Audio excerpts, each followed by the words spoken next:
Hello and welcome to ओलोपी। स्वागत है आप सबका मेरे YouTube channel Vivek Kumar YouTube channel पर। एक बहुत ही ज्यादा मोस्ट इंपोर्टेंट वीडियो मैं आज आपके साथ यहाँ पर शेयर करने वाला हूँ। रिसेंटली यहाँ पर इंडियन गवर्नमेंट ने एक बहुत ही बड़ी डिफेंस प्रोक्योरमेंट का अनाउंसमेंट यहाँ पर किया है, जिसने पूरी दुनिया में यहाँ पर अटेंशन यहाँ पर बटोरी है। इंडियन गवर्नमेंट ने यहाँ पर ये अनाउंस किया है कि हम 1.5 लाख करोड़ रुपए की एक डील यहाँ पर करने वाले हैं। 1.5 लाख करोड़ रुपए खर्च करके हम यहाँ पर 114 फाइटर जेट्स हम यहाँ पर खरीदेंगे। लेकिन यहाँ पर इंडियन गवर्नमेंट की काफी सारी इसमें टर्म्स एंड कंडीशन है, जिसको लेकर के ये डील काफी ज्यादा इंटरेस्टिंग हो जाती है और आपको इन सब चीजों के बारे में पता होना चाहिए। तो चलिए यहाँ पर दोस्तों शुरू करते हैं और कंप्लीट एनालिसिस करते हैं इस टॉपिक का। देखिए, ये जो 114 फाइटर जेट्स की जो डील यहाँ पर इंडियन गवर्नमेंट के द्वारा अनाउंस की गई है, प्रोक्योरमेंट यहाँ पर 114 फाइटर जेट्स का किया जाएगा।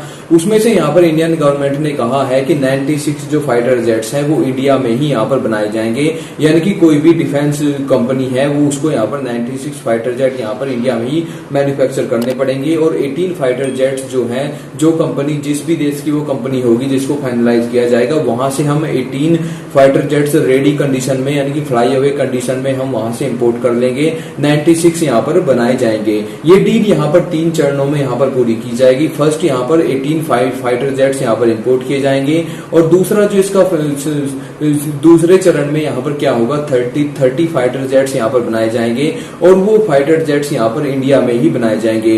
और यहाँ पर उन 30 फाइटर जेट्स के लिए यहाँ पर कंडीशन लगाई गई है कि वो जो 30 फाइटर जेट्स होंगे उनका जो पेमेंट होगा वो कुछ पेमेंट यहाँ पर इंडियन रुपीज में ही यहाँ पर किया जाएगा। फिर बात आती है तीसरे चरण की। यहाँ पर तीसरे चरण में 60 फाइटर जेट यहाँ पर बनाए जाएंगे और जो 60 फाइटर जेट बनाए जाएंगे उनका जो पूरा यहाँ पर पेमेंट होगा वो यहाँ पर कंप्लीटली यहाँ पर इंडियन रुपीज में यहाँ पर किया जाएगा। और यहाँ पर ये भी इसमें क्लोज डाला गया है कि जो भी यहाँ पर कंपनी यहाँ पर इंडिया में आकर के फॉरेन कंपनी मैन्युफैक्चरिंग करेगी उसको इंडियन कंपनीज के साथ यहाँ पर टाई अप करके यहाँ पर इन एयरक्राफ्ट्स को यहाँ पर मैन्युफैक्चर करना पड़ेगा। सबसे पहले अप्रैल 2019 की बात है जब इंडियन गवर्नमेंट ने यहाँ पर ये अनाउंसमेंट किया था और रिक्वेस्ट फॉर प्रपोजल के लिए यहाँ पर बोला था डिफेंस मैन्युफैक्चरिंग कंपनीज को कि हम यहाँ पर 114 फाइटर जेट्स को एक्वायर करने वाले हैं। उसके बाद से देखा गया है कि मई 2020 में यहाँ पर काफी सारी जो डिफेंस कंपनीज हैं उन्होंने अपना इंटरेस्ट यहाँ पर शो किया था और अक्टूबर 2021 में यहाँ पर अभी एक रिसेंटली यहाँ पर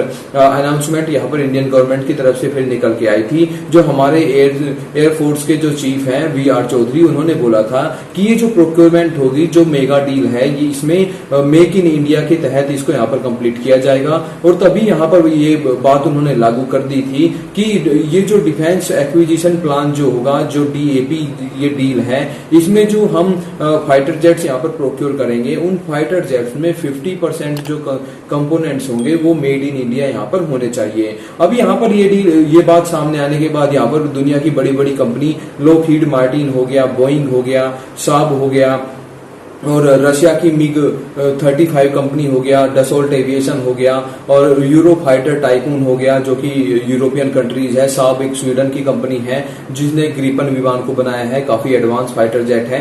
तो इन सब कंपनीज ने यहाँ पर इसमें इंटरेस्ट शो किया है और अभी वेंडर को फाइनलाइज किया जाना बाकी है। जब वेंडर फाइनल होगा तब मैं आपको इसके बारे में अपडेट करूंगा। देखिए, काफी सारे डिफेंस एक्सपर्ट जो है उनका यहाँ पर ये मानना है कि इंडिया की आज के टाइम में जो सिचुएशन है उसको यहाँ पर तैयार रहना होगा 2 फ्रंट वॉर के लिए। और अगर हमको 2 फ्रंट वॉर लड़नी है चाइना और पाकिस्तान के साथ एक समय पर हमको वॉर लड़नी है, क्योंकि इन फ्यूचर अगर हमारी लड़ाई होगी तो आप देख लेना दोनों मोर्चों पे एक साथ हमको लड़ना पड़ेगा। अगर चाइना के साथ कॉन्फ्लिक्ट होती है तो पाकिस्तान भारत पर जरूर अटैक करेगा, क्योंकि पाकिस्तान चाइना की एक आज के टाइम में इकोनॉमिक कॉलोनी बन के ही रह गया है। जैसा चाइना बोलता है पाकिस्तान वैसे ही करता है। तो भारत को 2 फ्रंट वॉर लड़नी पड़ेगी और उसके लिए डिफेंस एक्सपर्ट ने यहाँ पर सजेस्ट किया है कि इंडिया के पास 40 स्क्वाड्रन यहाँ पर होनी चाहिए फाइटर जेट्स की, तभी हम जाकर 2 फ्रंट वॉर को यहाँ पर प्रॉपर तरीके से लड़ पाएंगे और चाइना और पाकिस्तान को यहाँ पर हरा पाएंगे। अब पूछेंगे आप अभी भारत के पास कितनी यहाँ पर स्क्वाड्रन्स हैं, तो मैं आपको बता देना चाहूंगा कि अभी भारत के पास यहाँ पर 32 के करीब यहाँ पर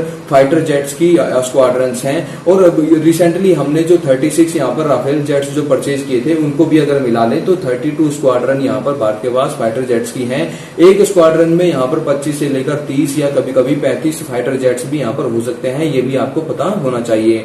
रिसेंटली यहाँ पर इसके अलावा इंडियन एयरफोर्स ने एक और यहाँ पर ऑर्डर, यहाँ पर बड़ा ऑर्डर यहाँ पर प्लेस किया था इंडिजिनसली यहाँ पर 83 LCA light combat aircraft MK1 यहाँ पर ऑर्डर किए हैं इंडियन फोर्स ने, जिनको यहाँ पर इंडियन कंपनी ही यहाँ पर इंडिजिनियसली मैन्युफैक्चर कर रही है। तो 114 फाइटर जेट हमने अभी यहाँ पर अनाउंसमेंट किया है। 83 फाइटर जेट्स IAF के लिए हम पहले ही यहाँ पर ऑर्डर दे चुके हैं। और यहाँ पर मैं आपको बता देना चाहूंगा कि रिसेंटली बहुत जल्दी फ्यूचर में हमारे पास जो मिग जो विमान है जो हमने रशिया से परचेज किए थे, MiG-27 और MiG-29, ये बहुत सारे विमान अगले 2-3-4 सालों में फेज आउट हो जाएंगे। ये यहाँ पर ऑपरेशनलाइज नहीं रहेंगे। ये मिग विमान इतने पुराने हो चुके हैं, इसके बारे में रशिया ने ऑलरेडी बोल दिया है कि आप इन विमानों को यहाँ पर युद्ध में यूज मत करना, क्योंकि ये विमान जो है फाइटर जेट्स जो हैं ये एक उड़ता हुआ ताबूत ही है। इनसे आप कोई भी युद्ध जीत नहीं सकेंगे, उल्टा यहाँ पर एक्सीडेंट्स ही आपको यहाँ पर फेस करने पड़ेंगे क्योंकि ये बहुत ज्यादा पुराने हो चुके हैं।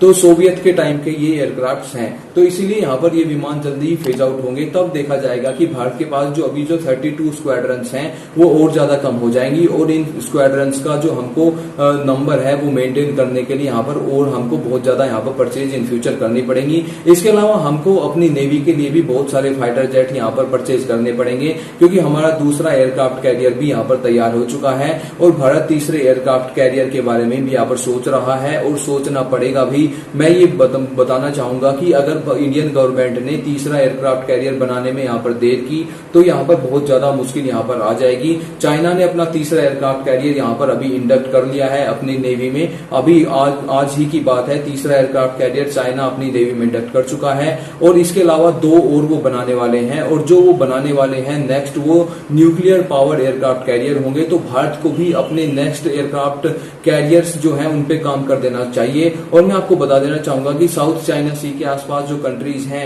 उनको इतना खतरा महसूस हो रहा है चाइना से कि इन फ्यूचर वो भारत की तरफ यहाँ पर इस तरीके से देखेंगे कि भारत उनको एयरक्राफ्ट कैरियर बेच दे।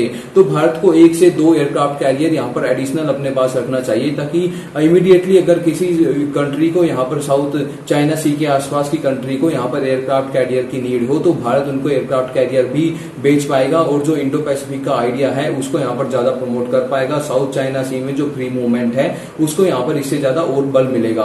इसके अलावा मैं अगर हम अपने टॉपिक पर वापस लौटे, फाइटर जेट्स की बात करें, तो भारत यहाँ पर एक advance multi role combat aircraft जिसको AMCA भी बोलते हैं, AMCA, उस पर भी यहाँ पर काम चल रहा है और बहुत तेजी से यहाँ पर काम चल रहा है। उसके लिए जो सारी रिसर्च फैसिलिटीज होती हैं वो यहाँ पर डेवलप की जा चुकी हैं, और यहाँ पर ये बताया गया है कि 2024 में हम इसका टेस्ट भी यहाँ पर करने वाले हैं। ये एक 5th जनरेशन यहाँ पर फाइटर एयरक्राफ्ट होगा। जो हमने राफेल जेट यहाँ पर परचेज किए हैं वो यहाँ पर 4th जनरेशन से थोड़े एडवांस फाइटर जेट हैं, उनको हम बोल सकते हैं 4.5th जनरेशन का फाइटर एयरक्राफ्ट। लेकिन जो AMCA है जिसके ऊपर हम काम कर रहे हैं वो होगा 5th जनरेशन का फाइटर एयरक्राफ्ट।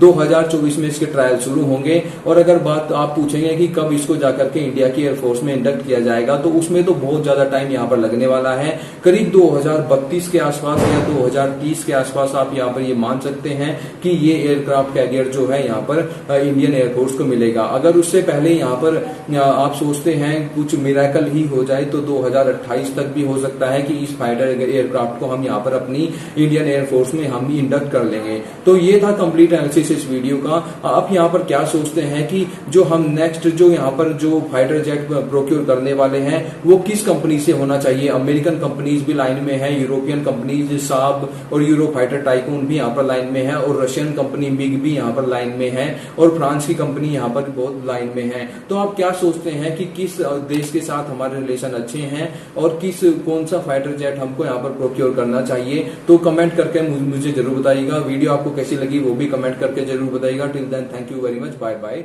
Take care.